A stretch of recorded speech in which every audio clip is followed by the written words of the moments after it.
ಕನ್ನಡಿಗರ number 1 choice Kannada matrimony. ಆಚೆ ಬಂದು ಹಂಗೆ ನಡೀತಾರೆ ಹಿಂಗೆ ನಡೀತಾರೆ. ಒಬ್ಬ ಹೀರೋ ಆಚೆ ಕಡೆ ಬಂದಾಗ ಹಂಗೆ ನಡಿಬೇಕು. ಸಾರ್ವಜನಿಕರ ಮುಂದೆ ವೀಕ್ ತೋರಿಸ್ಕೊಳಕ್ಕಾಗಲ್ಲ. ಸಾರ್ವಜನಿಕರ ಜೊತೆ ಯಾವಾಗಲೂ ಒಬ್ಬ ಹೀರೋ ಅದೇ ಥರ ಇರಬೇಕು. ಆಮೇಲೆ ಅವ್ರ ಪಾತ್ರಗಳನ್ನ ಮೊನ್ನೆ ಯಾವುದೋ ಕೆಲವು ಮಾಧ್ಯಮದಲ್ಲಿ ನೋಡಿದೆ, ಎಲ್ಲ ವೈಲೆನ್ಸ್ ಮಾತ್ರ. ಒಬ್ಬ ನಿರ್ದೇಶಕ ಏನು ಬರ್ತಾರೆ, ಒಬ್ಬ ನಾಟ ಮಾಡ್ತಾನೆ ಅಷ್ಟೇ. ಅದು ಪಾತ್ರ ಮೂವತ್ತು ಆಚೆ ಬಂದು ಅವ್ರು ನಾರ್ಮಲ್ ಇರ್ತಾರೆ. ಅದರಿಂದ ಅವ್ರ ದರ್ಶನ ಆಗಿದ್ದು. ಅದರಿಂದ ಅವ್ರಿಗೆ ಈ ಕಾನೂನನ್ನ ಗೌರವ ಕೊಟ್ಟವ್ರೆ, ಕಾನೂನು ಪಾಲನೆ ಮಾಡ್ತಾರೆ. ಕಾನೂನು ಏನು ಮಾಡಬೇಕು ಅಂತ ಗೊತ್ತಿರುತ್ತೆ. ಅದು ಒಳ್ಳೇದಾಗಲಿ ಅಂತ ನಾವು ಹೇಳೋಕ್ಕೆ ಇಷ್ಟಪಡ್ತೀವಿ. ಯಾಕೆಂದರೆ ಕಾನೂನು ನಮಗೇನು ಗೊತ್ತಿಲ್ಲ.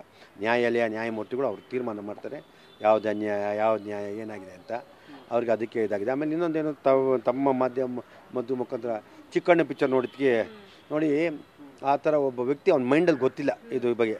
ಒಬ್ಬ ಸ್ನೇಹಿತ ಚಿಕ್ಕಣ್ಣ ಅವ್ನಿಗೆ ಒಳ್ಳೇದಾಗಲಿ ಅಂತ ಬಂದು ಪಿಕ್ಚರ್ ನೋಡ್ಬಿಟ್ಟು ಶುಭ ಕೋರ್ಬಿಟ್ಟು ಹೋಗಿರೋದಕ್ಕೇನೆ ಇವತ್ತು ಅದು ಒಂದು ಕಂಟಕ ಆಗಿದೆ. ಅವ್ನಿಗೆ ಗೊತ್ತಿದ್ದು ನಿಜವಾಗಿ ನೋಡ್ತಿಲ್ಲ. ಆದರೂ ನೋಡಿ ಅವ್ನಿಗೆ ಒಳ್ಳೇದಾಗಲಿ ಅಂತ ಪಾಪ ಚಿಕ್ಕಣ್ಣಗಿರ್ತಾ ಇವತ್ತು ಅವ್ರಿಗೆ ತೊಂದರೆ ಆಯಿತು. ಕನ್ನಡ ಮ್ಯಾಟ್ರಿಮೋನಿಯಲ್ಲಿ ಹೇರಾಳವಾದ ಚಾಯ್ಸ್ ಇದೆ. ಲಕ್ಷಾಂತರ ಜನರಿಗೆ ನಮ್ಮ ಕನ್ನಡ ಮ್ಯಾಟ್ರಿಮೋನಿ ಮೂಲಕ ಮದುವೆ ಆಗಿದೆ. ಇದಕ್ಕಿಂತ ಬೇರೇನ್ ಬೇಕು? ಕನ್ನಡಿಗರ ನಂಬರ್ 1 ಚಾಯ್ಸ್ ಕನ್ನಡ ಮ್ಯಾಟ್ರಿಮೋನಿ. ಅದು ಆಗಬಾರ್ದಾಯ್ತು. ಇದು ಯಾರಿಗಾರು ಅವ್ರಿಗೆ ಹೇಳಿದರೆ ನಿಜವಾಗ್ಲೂ ದರ್ಶನ್ ಸಿನಿಮಾ ನೋಡ್ತಿಲ್ಲ ಅಂತ ಹೇಳಕ್ಕೆ ಇಷ್ಟ. ಯಾಕೆಂದರೆ ಅವರೇ ಸಪ್ರೇಟ್ ನೋಡ್ಬಿಟ್ಟು ಕೊಡ್ಬೋದಾಯ್ತು ಅಂತ ಹೇಳ್ತೀನಿ.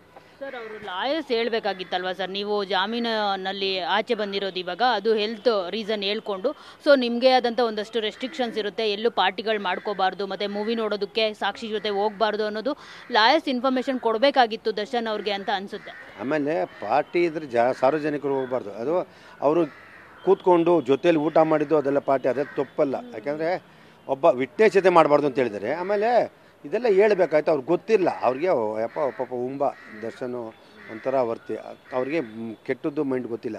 ಇದೇನೋ ಅದು ಆಗಿದೆಯೋ ಬಿಟ್ಟಿದೆಯೋ ನಾವಂತೂ ಕಣ್ಣಾರು ನೋಡಿಲ್ಲ. ಅದು ಕೇಸು, ಅದು ಕಾನೂನು ಇದೆ, ನ್ಯಾಯಾಲಯ ಇದೆ.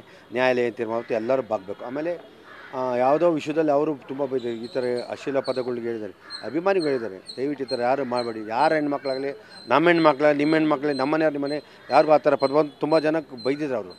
ಆಮೇಲೆ ಅವ್ರಿಗೆ ಮಾಧ್ಯಮ ಜೊತೆ ಯಾಕೆ ಮಾತಾಡ್ತಿಲ್ಲ ಅಂದರೆ, ಅವ್ರು ಮಾಧ್ಯಮದವ್ರು ಏನೇನೋ ಕೇಳಿ ತಿರ್ಗಿ ಅದೇನೋ ಆಗುತ್ತೆ. ನಾನು ಅದಕ್ಕೆ ಅವ್ರು ಯಾವ ಮಾಧ್ಯಮ ಅವ್ರು ಏರ್ಪೋರ್ಟಿದ್ದು ಬರೋದನ್ನು ಬರಬೇಕಾದ್ರೂ ಅವ್ರು ಒಳಗೆ ಹಿಂಗೆ ಬೆಂಡ್ ಮಾಡ್ಕೊಂಬರಲ್ಲ. ಅವ್ರಿಗೆ ನೋವಿದೆ. ಅವ್ರು ಆಪರೇಷನ್ ಮಾಡಿದ್ರೆ ಏನಾಗ ಎಫೆಕ್ಟ್ ಆಗುತ್ತೆ, ನಾಟಿ ವೈದ್ಯ ತೊಗೊಂಡ್ರೆ ತುಂಬ ಡಾಕ್ಟರ್ ಸಲಹೆ ಇದೆ. ಅದರಿಂದ ಅವ್ರು ಬಂದ ತಕ್ಷಣ ಸ್ವಲ್ಪ ಮಾನಸಿಕವಾಗಿ ಕುಗ್ಗಿದ್ರು. ದೇವಸ್ಥಾನಗಳು ಅವ್ರ ಇವತ್ತು ಗಂಟೆ ಯಾರನ್ನೂ ಭೇಟಿಯಾಗಿಲ್ಲ, ಯಾರು ನೋಡಿಲ್ಲ. ಅವ್ರ ಜೊತೆಲಿ ಯಾರು ಆ ಪಿಕ್ಚರ್ ನೋಡ್ಕೊಟ್ಟಿದ್ದಾರೆ, ಇದು ಮಾಡಿದೆ. ಅದಕ್ಕೆ ಅವ್ರಿಗೂ ಸುಮ್ಮನೆ ಅದನ್ನು ಪಾರ್ಟಿ ಮಾಡೋರೆ, ಅಲ್ಲಿ ಹೋಗೋರು, ಏರ್ಪೋರ್ಟ್ಗೆ ಆ ಶಾಟ್ಗಳು ಮಾತ್ರ ಆಗಿದೆ. ಅವ್ರ ನೋವು ಅನುಭವಿಸಿದ್ದು ಯಾರು ಗೊತ್ತಿಲ್ಲ. ಅದು ನ್ಯಾಯಾಲಯಕ್ಕೆ ಇವೆಲ್ಲ ತಿಳಿಸ್ತಾರೆ. ನ್ಯಾಯಾಲಯ ಒಂದಿನ ನ್ಯಾಯಾಲಯ ಹೇಳಿದ ತಕ್ಷಣ ಅಲ್ಲ, ಅದು ಒಳ್ಳೆಯದು ಗೊತ್ತಾಗುತ್ತೆ, ಕೆಟ್ಟದ್ದು ಗೊತ್ತಾಗುತ್ತೆ ನ್ಯಾಯಾಲಯಕ್ಕೆ. ನ್ಯಾಯಮೂರ್ತಿಗಳು ಅವರನ್ನು ತೀರ್ಮಾನ ಮಾಡಿ ಒಂದು ಒಳ್ಳೆ ರೀತಿಯಾಗಲಿ ನಾನು ದೇವರ ಪ್ರಾರ್ಥನೆ ಮಾಡ್ತೀನಿ. ಕನ್ನಡಿಗರ ನಂಬರ್ 1 ಚಾಯ್ಸ್ ಕನ್ನಡ ಮ್ಯಾಟ್ರಿಮೋನಿ.